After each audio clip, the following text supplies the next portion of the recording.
নমস্কার বন্ধুরা, ট্রেন্ডিং বাংলায় আপনাদেরকে স্বাগত। আপনার কি জানা আছে পৃথিবীর সবচেয়ে শক্তিশালী দেশ বলে যাকে আমরা চিনি সেই আমেরিকা আজও একটা দেশের নাম শুনলে ভেতরে ভেতরে তাদের কাঁপন ধরে যায়। সেই দেশটা কিন্তু রাশিয়া নয়, কিংবা চীন বা ভারতও নয়, সেই দেশটার নাম হচ্ছে ইরান। এখন প্রশ্ন হচ্ছে, কেন আমেরিকা কেন ভয় পাচ্ছে ইরানকে, বা কেন আগে থেকে তারা ভয় পায়? আজকে হঠাৎ করে আমেরিকা কেন বলছে এই মুহূর্তে ইরান ছেড়ে সব বেরিয়ে যাও? কেন অস্ট্রেলিয়া হাত তুলে বলছে আমরা কিছুই করতে পারবো না? আরে কেন সেখানে ইন্টারনেট পুরোপুরি বন্ধ, ফ্লাইট বাতিল, আর সাধারণ মানুষ রাস্তায় নেমে মৃত্যুর মুখে দাঁড়িয়ে রয়েছে? এমনই সিচুয়েশন চলছে ইরানে। এই সব কিছুর পিছনে কি শুধু বর্তমান রাজনীতিবিদরাই দায়ী, নাকি ইতিহাসের কোনো ভয়ঙ্কর অধ্যায় আজ আবার সেখানে ফিরে আসছে? আমেরিকা ইরানকে ভয় পায়, তারা খুব ভালোভাবেই জানে ইরানের পিছনে লাগা মানে তাদেরও ব্যাপক ক্ষতি হবে। 1979 সালে ইরানে এমন এক ঘটনা ঘটেছিল যা আমেরিকার আত্মবিশ্বাসকে পুরোপুরি ভেঙে গুঁড়িয়ে দিয়েছিল, তাদের অহংকার চূর্ণ করে দিয়েছিল। 52 জন আমেরিকানকে বন্দি করে রাখা হয়েছিল টানা 444 দিন। কোনো যুদ্ধ হয়নি, কোনো মিসাইল ছোড়া হয়নি, তবুও আমেরিকা তখন অসহায় ছিল, তারা কিচ্ছু করতে পারেনি, চুপচাপ ছিল। সেই দিনের ক্ষত আজও আমেরিকার মনে এখনো সতেজ টাটকা হয়ে রয়েছে, তারা সেই ঘটনা ভুলতে এখনো পারেনি। এই ভিডিওতে আমি আপনাদেরকে বলবো সেখানে কি ঘটেছিল সেই সময়ে, কেন ইরান আজও আমেরিকার সবচেয়ে ভয়ের নাম, আর কেন আজকের পরিস্থিতি এতটা বিপজ্জনক হয়ে উঠল। তাই শেষ পর্যন্ত থাকুন, কারণ সত্যটা আপনি আগে কখনো এইভাবে শোনেননি বা দেখেননি। আজ ইরানের পরিস্থিতি সম্পূর্ণ ভয়াবহ। গোটা পৃথিবীর নজর ইরানের দিকে। ইন্টারনেট প্রায় সব জায়গাতে বন্ধ, ফ্লাইট বাতিল, রাস্তায় রাস্তায় দমন পীড়ন চলছে, হাজার হাজার মানুষ আটক, শত শত মানুষ মারা গেছে, না জানি আরো কত মারা যেতে পারে। আজেরি জনগোষ্ঠীর বড় অংশ প্রকাশ্যে খামেনির সমর্থনে রাস্তাতেও নামছে, সরাসরি স্লোগান উঠছে আমেরিকার বিরুদ্ধে। এই পরিস্থিতিতে অস্ট্রেলিয়া পরিষ্কার বলে দিয়েছে ইরানে থাকা নাগরিকদের জন্য তারা অন্তত এই মুহূর্তে কিছুই করতে পারবে না। ভারতও ট্রাভেল অ্যাডভাইজারি জারি করেছে, যদিও ভারত এবং ইরানের সম্পর্ক ঐতিহাসিকভাবে খুবই ভালো, খারাপ জায়গায় তারা সম্পর্ক যায়নি তাদের, ভারত এবং ইরানের মধ্যে। তবুও ভারত বলছে এখন ইরানে যাওয়া মানে সবচেয়ে বড় ঝুঁকি নেওয়া হবে। আমেরিকার অবস্থান আরো কঠোর। আমেরিকা বরাবরই ইরানকে ভয় পায়, তারা বলছে লিভ ইরান নাও, এই মুহূর্তে ইরান ত্যাগ করো। বিশেষ করে যারা ডুয়াল সিটিজেন, অর্থাৎ ইরান এবং আমেরিকা দুই দেশের নাগরিকত্ব যাদের রয়েছে, তাদের বলা হয়েছে আমেরিকান পরিচয় লুকিয়ে ইরানি পাসপোর্ট ব্যবহার করে যত তাড়াতাড়ি সম্ভব দেশটা ছাড়ো। দেশ না ছাড়লে পরিস্থিতি আরো খারাপ হতে পারে, কারণ পরিস্থিতি বর্তমানে এতটাই খারাপ যে পরে আমেরিকাও হয়তো আর কিছু করতে পারবে না। ইন্টারনেট নেই, যোগাযোগ ব্যবস্থা নেই, আকাশপথ প্রায় বন্ধ, হাতে গোনা কিছু ফ্লাইট চলছে, তাও অসম্ভব টিকিটের মূল্য। আমেরিকা নিজের নাগরিকদের বলতে শুরু করেছে ল্যান্ড বর্ডার ব্যবহার করো, তুরস্ক বা আর্মেনিয়ার দিকে বেরিয়ে যাও, যতক্ষণ না পারছো ততক্ষণ লো প্রোফাইলে থাকো, ওষুধ খাবার জরুরি জিনিস সঙ্গে রাখো, নিজের পরিচয় প্রকাশ করো না। তাহলে এত কিছু যখন তার নাগরিকদের আমেরিকা বলতে শুরু করেছে, প্রশ্ন একটা আমাদের মধ্যে অবশ্যই যাচ্ছে যে ইরানকে নিয়ে আমেরিকা এখনো ভয় পাচ্ছে কেন? অর্থাৎ তাদের এত ভয় কেন ইরানকে? কারণ আমেরিকা খুব ভালোভাবেই জানে ইরান সরাসরি যুদ্ধ না করলেও মানুষকে ব্যবহার করে ভয়ঙ্কর প্রতিশোধ নিতে পারবে। আর এই ভয় তারা শিখেছে সেই 1979 সালে। 1978 থেকে 79 সালে ইরানে বিপ্লব হয়েছিল, শাহ রেজা পাহলভির শাসনের পতনও ঘটেছিল। তিনি দেশ ছেড়ে পালিয়ে আমেরিকায় চলেও গিয়েছিলেন, তার জায়গায় ক্ষমতায় আসেন আয়াতুল্লাহ রুহ খোমেনি। বিপ্লবের আগে ইরানে হাজারেরও বেশি আমেরিকান কাজ করতেন, বিশেষ করে আমেরিকার অ্যাম্বাসিতে। নতুন ইরানি সরকার আমেরিকার কাছে একটাই দাবি তোলে যে শাহ পাহলভিকে ফেরত দাও। আমেরিকা কিন্তু তখন রাজি হয়নি, কারণ আমেরিকা খুব ভালোভাবেই জানতো আসলে আমেরিকা বর্তমানে কি সেটা গোটা বিশ্বের দেশ জানে। আমেরিকা যা কিছু করে চিন্তা ভাবনা করেই করে, তাদের শক্তিও রয়েছে, কৌশলও রয়েছে।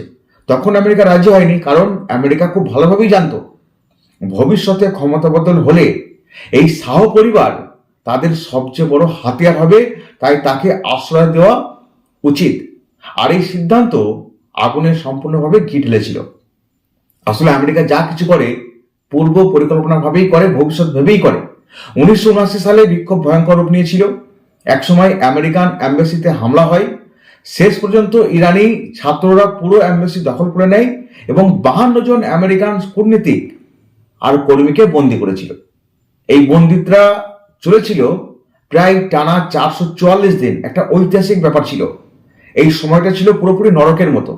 মারধর, মানসিক নির্যাতন, নকল ফাঁসি, দিনের পর দিন চোখ বেঁধে রাখা সবই হয়েছিল। তাদের বলা হতো আজই তোমাদের মেরে ফেলা হবে, আবার হিসেবে বলা হতো এটা শুধু একটা খেলা। অর্থাৎ তাদের কি পরিমাণ মানসিক যন্ত্রণার মধ্যে রাখা হয়েছিল নিশ্চয় আপনারা এগুলো শুনে বুঝতে পারছেন। আমেরিকা একাধিকবার তাদের যারা বন্দী হয়েছিল, আমেরিকা একাধিকবার উদ্ধার অভিযান চালানোর চেষ্টা করেছিল, কিন্তু তারা একবারও সফল হয়নি, পুরোপুরি ব্যর্থ হয়েছিল।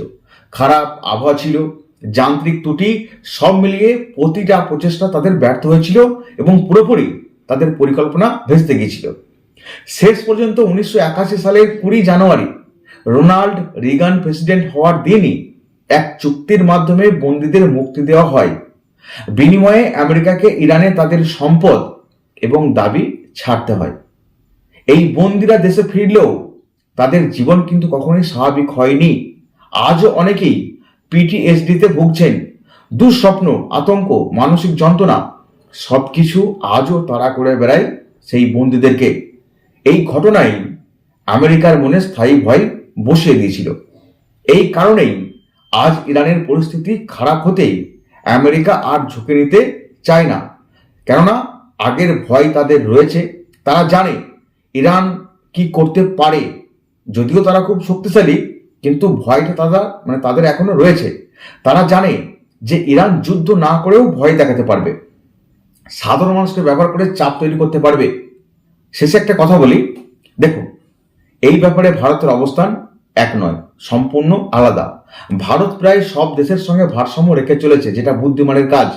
ভারত বর্তমান সম্পূর্ণ অন্য পজিশনে রয়েছে। আগ্রাসনের পথে তারা যায় না। কনফিডেন্স বিল্ডিং মেজর প্রচুর আছে তাদের এই মুহূর্তে। সেই কারণেই একজন ভারতীয় হিসেবে বিশ্বের বহু জায়গায় সম্মান পাওয়া যায়, অন্তত এই সময়ে। হয়তো আমাদের পাসপোর্ট সবচেয়ে শক্তিশালী নয়, কিন্তু একজন ভারতীয় হিসেবে আমাদের গ্রহণযোগ্যতা আজকে বিশ্বের মানচিত্রে অনেকখানি বেশি। আজ আমরা যে প্রশ্নটা দিয়ে এই আলোচনা শুরু করেছিলাম, সেই প্রশ্নেই আমরা যদি ফিরে আসি, আমেরিকা কি সত্যি ইরানকে ভয় পায়? আর যদি ভয় পায়, তাহলে সেই ভয় কি শুধু আজকে রাজনীতি থেকে এলো, নাকি এর শিকড় আরো অনেক গভীরে? প্রথমেই আপনাদেরকে বলেছিলাম আমেরিকা সত্যি ইরানকে ভয় পায়। হতে পারে আমেরিকা অনেক শক্তিশালী দেশ, তারা যেমন ভয় পায় রাশিয়াকে বা চীনকে, তার দ্বিগুণ ভয় পায় ইরানকে। এই ভিডিওর পুরো বিশ্লেষণটা যদি আপনি মন দিয়ে শুনে থাকেন, তাহলে একটা বিষয় পরিষ্কার হয়ে যাওয়ার কথা, যে আমেরিকা এবং ইরানের সম্পর্ক কোনো সাধারণ কূটনৈতিক টানাপোড়েন নয়। এটা একটা বলতে পারেন বিশ্বাসভঙ্গ, বলতে পারেন অপমান, রক্তক্ষয় আর দীর্ঘ দিনের একটা লুকানো ইতিহাসের মতো হয়ে গেছে। 1979 সালের হোস্টেজ ক্রাইসিস শুধু একটা ঘটনাই ছিল না, সেটা ছিল আমেরিকার আত্মসম্মানের সবচেয়ে বড় আঘাতগুলোর একটা। বিশ্বের সামনে এমন এক মুহূর্ত যেখানে সুপার পাওয়ার হয়েও আমেরিকা নিজের নাগরিকদের ফিরিয়ে আনতে পারেনি। এর থেকে বড় ব্যর্থতা আমেরিকার আর কি হতে পারে? সেই দগদগে ক্ষত আমেরিকা আজও ভুলতে পারেনি। স্বাভাবিকভাবে ইরানকে তারা ভয় পায়। এই অপমান আমেরিকা ভুলে যায়নি, আর ভোলা সম্ভব নয় তাদের পক্ষে, ভুলবেও না। কারণ রাষ্ট্র এই ঘটনাগুলোকে মনে রাখে। সরকার বদলে যায়, প্রেসিডেন্ট বদলে যায়, কিন্তু জাতীয় ট্রমা একদম বদলায় না। আর যখন ইরানে অস্থিরতা বাড়ছে, যখন খামেনি সরাসরি হুমকি দিচ্ছে, তখন ওয়াশিংটনের মাথায় প্রথম যে ছবিটা ভেসে উঠছে সেটা কোনো নিউক্লিয়ার বোমার নয়, সেটা হচ্ছে সেই 444 দিনের বন্দিত্বের ছবি, যেটা তাদের স্মৃতিতে এখনো দগদগে ক্ষতর মতো রয়ে গেছে। এখানেই ইরান সম্পূর্ণভাবে অন্য দেশের থেকে আলাদা। ইরান জানে কিভাবে যুদ্ধ না করেও ভয় দেখাতে হয়। তারা জানে সরাসরি আমেরিকাকে আঘাত করলে ফলটা কি হতে পারে।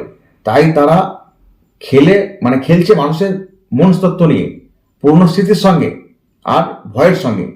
সাধারণ নাগরিক, কূটনীতিক, সাংবাদিক, এইসব তারা সব টার্গেট, এবং এর মাধ্যমে তারা কঠোরভাবে বার্তাও দিতে পারে। এই কৌশলটা আমেরিকাকে অস্বস্তিতে বারবার করে ফেলে দিয়েছে, যে ইরান কখন যে কি করে বসবে, যেটা আমেরিকার কাছে মাথা ব্যথার মতো হয়ে যেতে পারে। আর এই কারণেই আজকের পরিস্থিতিতে আমেরিকা এক মুহূর্তও ঝুঁকে নিতে চাইছে না। তারা জানে যদি আবার কোনো আমেরিকান ইরানে আটকে পড়ে, তাহলে সেটা শুধু মানবিক সংকটই হবে না, সেটা হবে একটা রাজনৈতিক বড় বিস্ফোরণ। তাই আগেভাগেই বলা হচ্ছে যে লিভ ইরান নাও, এটা আতঙ্ক নয়, এটা পুরনো অভিজ্ঞতা থেকে তারা বুঝতে পেরেছে। তাই এখন থেকে তারা সাবধানতা অবলম্বন করতে চাইছে। তাছাড়া অন্তত এই মুহূর্তে আমেরিকার সামনে কোনো বিকল্প পথ নেই, পিছু হটতেই হবে। তাই তার নাগরিকদেরকে তারা সাবধান করছে। কিন্তু এখানে আরেকটা দিক আছে যেটা আমরা প্রায় ভুলে যাই। এই পুরো খেলায় সবচেয়ে ক্ষতিগ্রস্ত হচ্ছে সাধারণ ইরানি মানুষ।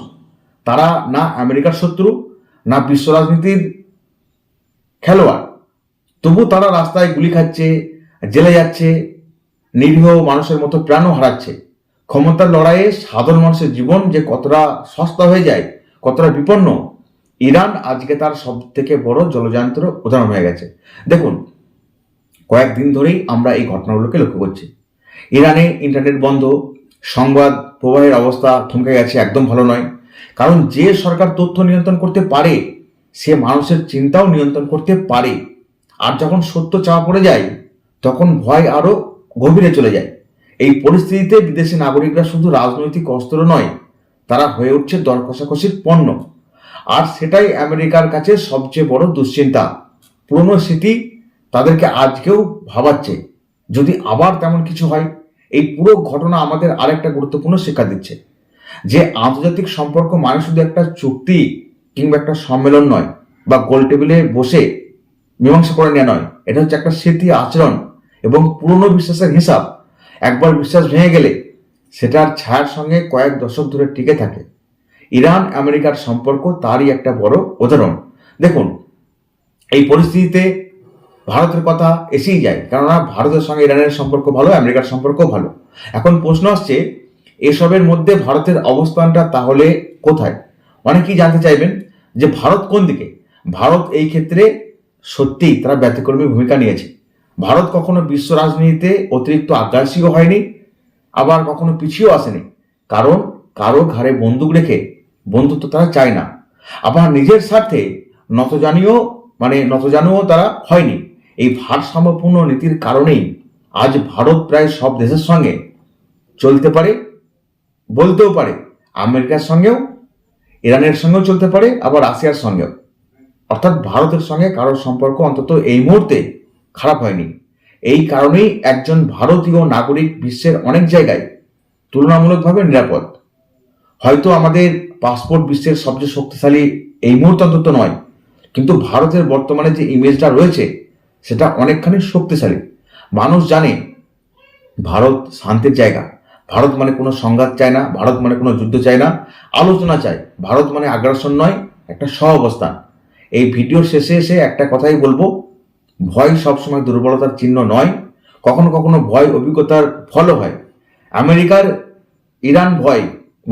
ইরানের মধ্যে যে সম্পর্ক, সেটা কিন্তু এমনই।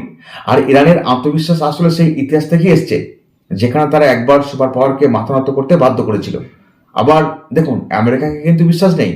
আমেরিকা যখন তখন ইচ্ছা করলে ইরানের বিরুদ্ধে ব্যবস্থা নিতেই পারে, কিন্তু ভয় তো সবার মধ্যেই রয়েছে।